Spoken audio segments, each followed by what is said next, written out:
So hello guys, आपका हमारे channel में बहुत-बहुत स्वागत है गाइस। तो चलिए इस सीरीज़ का एक्सप्लेनेशन शुरू करते हैं। तो पिछले एपिसोड में हमने यहाँ पर देखा था कि माइक और डेव को रेड क्वीन ने बंदी बनाया होता है और उनके कपड़े चीर-फाड़ देती है ताकि वो अपने हार्ट का पता लगा सके। पर उनके अंदर से उसके यहाँ पर रेड क्वीन को उनके अंदर से अपने हार्ट की स्मेल आ रही थी, पर उनको उसके अंदर हार्ट नहीं मिलता। इसी वजह से वो उन्हें डरा-धमकाने लगती है और बोलती है कि अगर तुम लोगों ने मुझे हार्ट नहीं दिया तो मैं तुम लोगों को मार दूँगी। फिर इसके बाद वो हम देख सकते हैं कि माइक और डेव उससे बोलते हैं कि हमें अपने आर्टिफैक्ट को समन करना होगा और ऐसा बोलकर नाटक करते हैं, वो लोग वहाँ से टेलीपोर्ट होकर अपने स्पिरिचुअल वर्ल्ड में चले जाते हैं। और यहाँ पर रेड एंड क्या रूबी उन पर हमला कर देते हैं तभी, और वो हमला इतना जानलेवा होता है कि अगर वो लोग टाइम पर टेलीपोर्ट नहीं होते तो उन लोगों की जान पक्की चली जाती है। और वो लोग अपनी जान बचाते-बचाते अपने पैरेलल वर्ल्ड में आ जाते हैं और वो अपने आप को सही सलामत देखकर बहुत ज़्यादा खुश हो जाते हैं। और यहाँ पर हम देख सकते हैं कि माइक फिर से ऐसे बचाने हरकतें करने लगता है। फिर उसके बाद डेव बोलता है कि आज हमारी जान जाते-जाते बची है। अगर तुम अपना हीरोइक रूप नहीं दिखाते तो हम कब के ऊपर से टेलीपोर्ट होकर यहाँ पर आ सकते थे, पर अब तुम्हारी वजह से हमारी अब जान जाते-जाते बची है। इसी वजह से डेव को गुस्सा आता है और डेव अपने मुँह पर मुक्का मार देता है, जिसकी वजह से स्पिरिचुअल डिवाइन बीट की वजह से जुड़े होने की वजह से वो मुक्का जाकर माइक को भी लग जाता है। फिर माइक भी अपने आँखों में पंच कर लेता है, जिसकी वज़ह से डेव को भी दर्द होने लगता है और ये दोनों बच्चों की तरह यहीं पर ल लड़ने झगड़ने लगते हैं। फिर ये दोनों अब ऐसे ही लड़ते झगड़ते रहते हैं। फिर उसके बाद हमें दूसरी तरफ दिखाया जाता है कि रेड एंड रूबी जो कि बहुत ज़्यादा गुस्से में होती है, और उसे पता नहीं लगता कि ये दोनों बस पे यहाँ पर टेलीपोर्ट होकर कहाँ चले गए हैं। फिर उसके बाद और भी उसे गुस्सा आता है और बोलता है कि इन लोगों को पकड़ने के लिए मैंने 1 साल का इंतज़ार किया है और कुछ समय और ही सही, और उन लोगों का इंतज़ार करने के लिए वो वहीं पर बैठ जाती है। और दूसरी तरफ हम देख सकते हैं कि माइक और डेव लड़ झगड़ कर वहीं पर थक कर गिर जाते हैं, और यहाँ पर डेव पहली बार माइक को सॉरी बोलता है और बोलता है कि मुझे ऐसा नहीं करना चाहिए था। फिर उसके बाद डेव बोलता है तुम और सॉरी, क्योंकि यहाँ पर डेव ने माइक को पहली बार सॉरी बोल दिया होता है। आज तो तुम तो हमेशा कहते हो कि मैं पछताने हरकतें करता हूँ, पर आज तो तुमने मेरा भी रिकॉर्ड तोड़ दिया है। फिर उसके बाद हम देख सकते हैं कि इन दोनों के बीच में यहाँ पर लड़ाई झगड़ा होने लगता है और ये दोनों बच्चों की तरह यहीं पर लड़ने लगते हैं।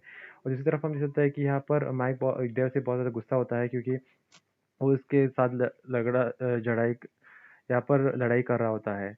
और दूसरी तरफ हम देख सकते हैं कि ये दोनों बहुत ज़्यादा झगड़ने के बाद फिर माइक अपने स्पिरिचुअल रिंग की मदद से अपने लिए नए कपड़े निकाल देता है और डेव को बोलता है कि अगर तुम्हें मेरी तरफ से कपड़े चाहिए तो तुम्हें मुझे अपना भाई मानना होगा। फिर इसके बाद वो अपने कपड़े निकाल कर डेव को दे देता है और यहाँ पर ये लोग बातें करने लगते हैं।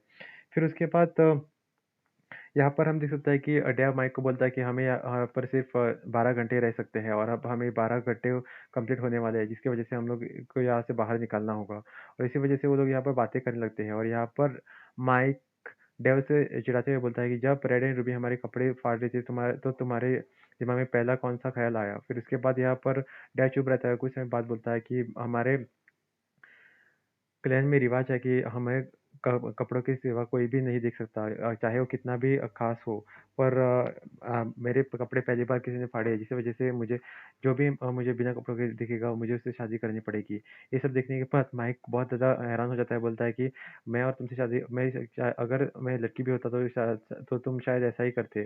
पर ऐसा नहीं हो सकता, क्योंकि जब हम लोगों के कपड़े पहली बार फाड़े थे तो तुम्हें सबसे पहले बिना कपड़ों के रेड एंड रूबी ने देखा था, और इसका मतलब ये है कि अब तुम्हें एक 1000 साल पुरानी औरत से शादी करनी होगी, और तुम ये सब बातें उसे कैसे बोलोगे? वो तो एक बहुत पुरानी और गुस्सैल लड़की है, और जैसे ही तुम ऐसे बताने की कोशिश भी करोगे तो वो तुम्हें जान से मार देगी।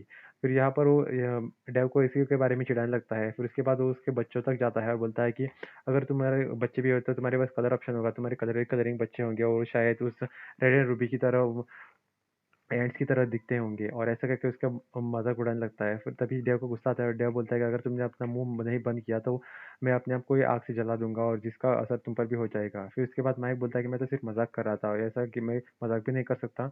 इसके साथ हम देख सकते हैं कि वो दोनों बहुत ज़्यादा एक-दूसरे के साथ मज़ाक करने लगते हैं, और यहाँ पर माइक डेव को बहुत ज़्यादा मज़ाक उड़ाने लगता है, क्योंकि वो उसे उसकी शादी उस रेड एंड रूबी से कराना चाहता था। और यहाँ पर हम देख सकते हैं कि डेव बोलता है कि अभी हमें थोड़ा सीरियस होना चाहिए और 12 घंटे खत्म होने को वाले हैं। इसी वजह से हमें कैसे भी करके बाहर के खतरे का सामना करने के लिए तैयार होना होगा। इसी वजह से हमें कल्टीवेशन करनी होगी, ताकि जब हम बाहर जाए तो उस रेड एंड रूबी का सामना कर सके। दूसरी तरफ हम देख सकते हैं कि ओशन क्लैन में ब्लू ईवान को इस सभी घटना के बारे में पता चलता है, क्योंकि वो 71 बिट से कनेक्टेड था, और वो उस ग्रीन गर्ल को बताता है कि यहाँ पर माइक और डेव खतरे में है, और ग्रीन यहाँ पर रेड एंड रूबी उन पर हमला कर चुकी है और वो कभी भी मार सकती है। और वो इसी वजह से वो अपने ग्रेट एल्डर्स के पास चले जाता है, जहाँ पर हमें 3 ग्रेट एल्डर्स को दिखाया जाता है और 3 ग्रेट एल्डर्स को जब ये पता चलता है, तो वो सोचते हैं कि हमें जैसे भी तैसे करके इस माइक और डेव को मदद करनी होगी।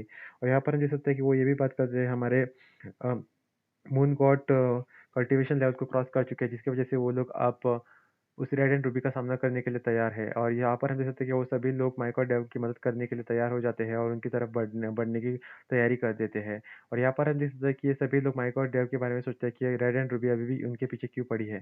तभी दूसरा एल्डर बोलता है कि उन्होंने उनका हार्ट ले लिया है, जिसकी वजह से वो लोग अब बहुत ज़्यादा खतरे में है और वो रेड एंड रूबी उन लोगों को नहीं छोड़ेगी। और दूसरी तरफ हम देख सकते हैं कि माइक और डेव वहाँ पर कल्टीवेशन करने के लिए बैठ गए हुए थे, उनका कल्टीवेशन पूरा हो जाता है और अब वो लोग बाहर जाने वाले होते हैं, ताकि उस रेड एंड रूबी का सामना कर सके। और इसी के साथ ये एपिसोड यहीं पर खत्म हो जाता है गाइस। देखने के लिए बहुत-बहुत शुक्रिया।